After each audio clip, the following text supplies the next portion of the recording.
আসসালামু আলাইকুম। এখন বাজে 11টার মতন। একটা মিনি ব্লগে সবাইকে ওয়েলকাম। এই তো সকালে বৃষ্টি হয়েছে, এখন ঝিরিঝিরি বৃষ্টি পড়তেছে।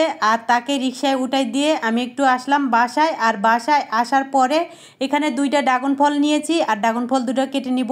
আর এই ড্রাগন ফল যে সময় প্রথম প্রথম উঠলো তখন তো আমার কাছে খুবই বিরক্ত একটা জিনিস মনে হতো।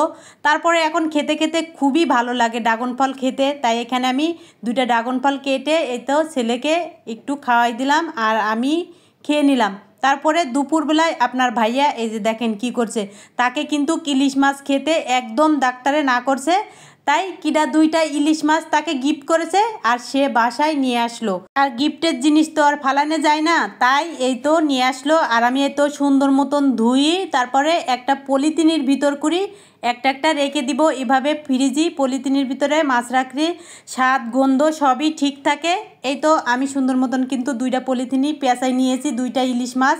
আর এই তো আমি ফ্রিজে রেখে দিছি। আর রাতে এই তো আমাদের ডিনারে নিয়ে আসলো পোড়া মুরগি আর নান রুটি।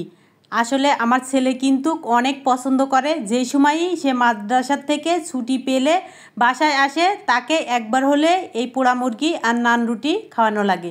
তাই ভাবলাম আজকেরই খাওয়ানি হোক, তাই এই তো অর্ডার দিয়ে তারপরে নিয়ে আসা হয়েছে। আর আমি এখানে সবগুলা বের করে নিচ্ছি। সবাই ভালো থাকবেন, সুস্থ থাকবেন। আজকের মতন বিদায়, আল্লাহ হাফেজ।